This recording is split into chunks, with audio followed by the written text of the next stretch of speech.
আমি একটা বাসায় কাজের মহিলা হিসেবে কাজ করতাম। আমার বয়স ২০ বছর। আমি দেখতে সুন্দরী ছিলাম। আমি যে বাড়িতে কাজ করতাম, সেই বাড়িতে একটা ছেলে ছিল। তার নাম স্বপন। সে ইন্টারে পড়ত। একদিন সেই ছেলেটি আমার কিছু টাকার লোভ দেখিয়ে ঘরে বন্দি করে ফেলে। তারপর আমার সাথে যা ঘটেছিল, সেটা শুনলে তোমাদের মাথা ঘুরে যাবে। তাহলে আসল ঘটনাটি বলি। আমাদের বাসার কাজের মহিলা হুট করে একদিন বলল কাজ ছেড়ে দিবে। প্রায় ৩.৫ বছরের কিছু বেশি সময় ধরে সে আমাদের বাসায় কাজ করছে। তার কাজ ছিল খুবই ভালো, তাকিয়ে থাকার মতো। আমরা তাকে আন্টি ডাকতাম। কাজ ছেড়ে দেওয়ার কারণ হল সে পরিবারসহ ঢাকা শহর ছেড়ে নিজের দেশের বাড়ি কিশোরগঞ্জ চলে যাবে। হুট করে নতুন কাজে মহিলা কোথায় পাবে, এ নিয়ে আম্মু খুব টেনশনে পড়ে গেল। কারণ এখন ৮০% মহিলারাই গার্মেন্টসে চাকরি করছে। বাসাবাড়ির কাজের চেয়ে গার্মেন্টসের কাজে তাদের আয় বেশি হয়। আম্মুর টেনশন শুনে কাজের আন্টি বলল সে নিজেই তার পরিচিত একজনকে জোগাড় করে দিবে। আম্মু কিছুটা নিশ্চিন্ত হলেও পুরোপুরি ভরসা করতে পারল না। সবার কাজ তো আর পরিপাটি নয়, তাই আন্টিকে বলল তিনি কাজ ছাড়ার আগেই যেন একদিন সেই মেয়েকে নিয়ে আসেন। একদিন কাজ করিয়ে দেখতে হবে। ভালো না হলে আম্মু নিজেই লোক লাগিয়ে কাউকে খুঁজে নিবে। কথা মতো একদিন মাত্র ২০-২৫ বছরের একটা মেয়েকে সাথে করে নিয়ে এলো সে। মেয়েটাকে দেখে আমরা অবাক হলাম। দেখতে যেমন সুন্দর, পরনের পোশাকও তেমনি পরিচ্ছন্ন। এই মেয়ে বাসার কাজ করবে ভাবতেই আমরা আশ্চর্য বোধ করছিলাম। কাজের আন্টির পরিবর্তে সেদিন কাজ করল মেয়েটা। আন্টি এবং আম্মু মিলে দিক নির্দেশনা দিচ্ছিল। কাজ শেষে তাদেরকে চা বিস্কুট দেওয়া হলো। খেতে খেতে মেয়েটাকে পরিচয় করিয়ে দিচ্ছিল আন্টি। সে বলল তারা যেখানে থাকে সেখানেই মেয়েটা তার একমাত্র ছেলে সন্তানকে নিয়ে ভাড়া এসেছে। নতুন এসেছে এই এলাকায়। এসেই সবার কাছে অনুরোধ করছে কেউ কোনো কাজ জোগাড় করে দিতে পারলে উপকার হবে। মেয়েটির স্বামী আছে, কিন্তু তার স্বামী তার সাথে প্রতিদিন ঝগড়া করে। তাই সে চলে এসেছে। তাই সে রাগ করে এখানে এসে নতুন ভাড়া নিয়েছে। আর দুটো বাসাবাড়ির কাজ করছে বর্তমান। আগে কখনো করেনি। ১ তারিখের আগে থেকেই মেয়েটি নিয়মিত কাজে আসতে লাগল। একদিন দেখলাম কাপড় ধুচ্ছে আর ফুপিয়ে কাঁদছে সে। আমরা নানান রকম প্রশ্ন করার পরেও সে কিচ্ছুই বলেনি। এরপর থেকে প্রায়ই দেখতাম সে কাঁদছে। আমরা অনেকবার জিজ্ঞেস করার পর কিছু জানতে না পেরে একসময় জিজ্ঞেস করা বন্ধ করে দিলাম। একদিন সে তার ছেলেকে নিয়ে এলো। প্রথমবার ছেলেকে এনে সে অনেক সংকোচ বোধ করতে লাগল। আমরা তাকে সহজ হতে ভরসা দিলাম। যেহেতু বাচ্চাটা ছোট, সেহেতু মাঝে মধ্যে আনতেই পারি। শুনলাম প্রতিদিন ছেলেটাকে ঘরে একা তালা মেরে চলে আসে। আশেপাশে মেয়েটার কোনো আত্মীয় বা পরিচিত নেই। দেশের বাড়ি বরিশাল। এরপর থেকে ছেলেটাকে প্রায়ই নিয়ে আসত। আমরা তাকে সবসময় এটা সেটা খেতে দিতাম। বাচ্চাটা ভয় নিতে না চাইলে তার মায়ের কথাই নিত। খুবই শান্ত বাচ্চা ছিল। একদিন মেয়েটা বাচ্চাকে কোলে নিচে শুইয়ে এসে আমাদের রান্নাঘরে বসল। আম্মু রান্না করছিল। আমি আম্মুকে সাহায্য করছিলাম। সে বসার পর কান্নার বেড় বেড়ে উচ্চস্বরে পৌঁছে গেল। আমরা জিজ্ঞেস করার পর সে সবকিছু আমাদেরকে বিস্তারিত বলল। করুণভাবে আমাদের কাছে সাহায্য চাইল। মেয়েটা যা যা বলল তার মতো করেই সবকিছু বর্ণনা করলাম। আমি বাবা মায়ের একমাত্র মেয়ে ছিলাম। আমার বড় ২ ভাইয়ের একজন সরকারি চাকরি করে, আরেকজন মুদি দোকানি। সবার মধ্যে একমাত্র হওয়ায় আমার দাগটি ছিল অন্যরকম। ধরাকে সরা জ্ঞান মনে করতাম। আমার অনেক অন্যায় আবদারও সবাই পূরণ করত। আমি ছিলাম সবার দুর্বলতা।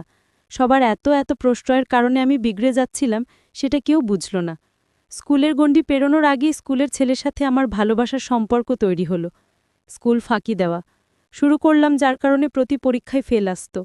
শিক্ষকরা বাবা মায়েকে ডেকে ডেকে বিচার দিলেও বাবা মা কখনো আমাকে মৃদু ধমক ছাড়া আর কোনো শাসনই করলেন না। এতে আমি আরও প্রশ্রয় পেয়ে গেলাম।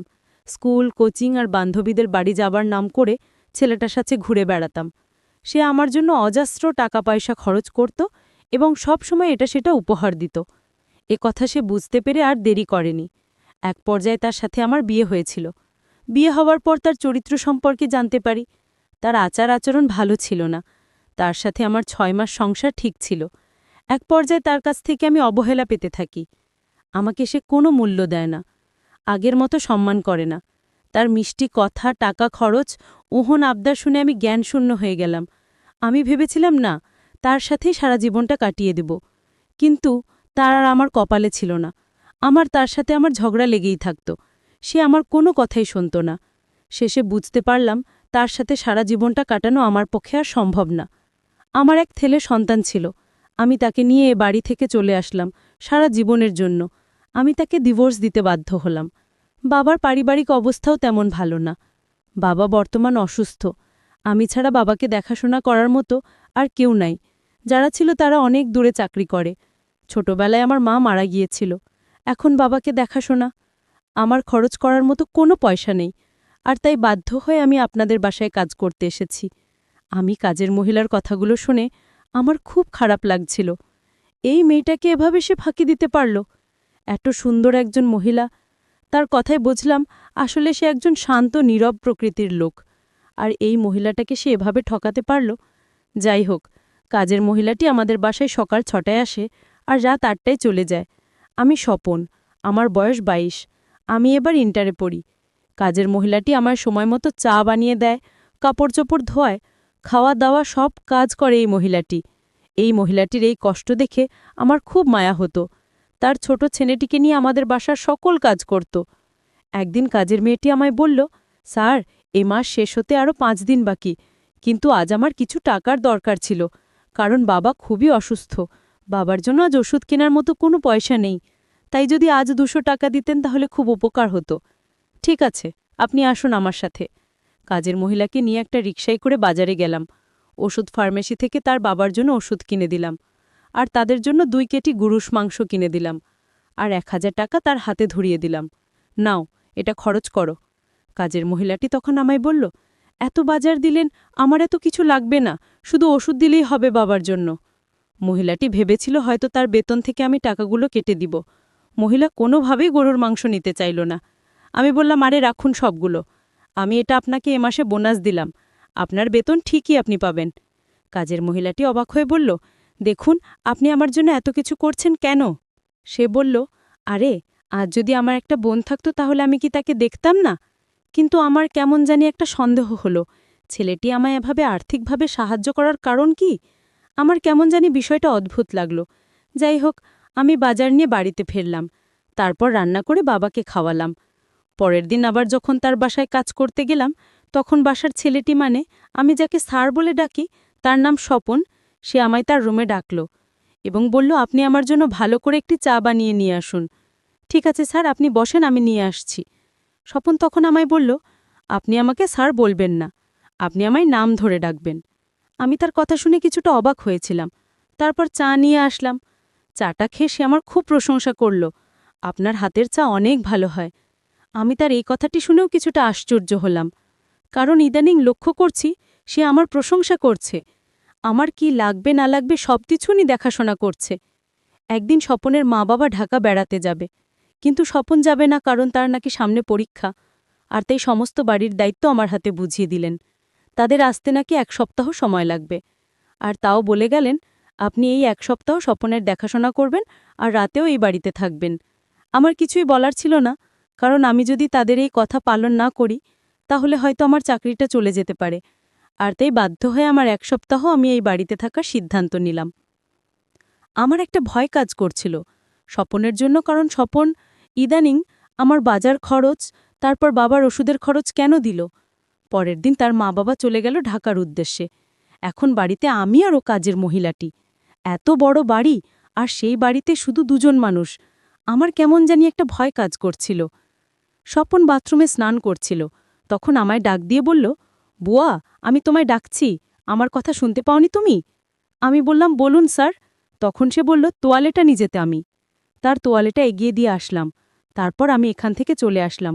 আমি ভাবলাম অন্য কোনো দিন তো আমায় সে বাথরুমে কোনো কাপড় নিয়ে যেতে ডাকে নাই, আজ কেন ডাকল?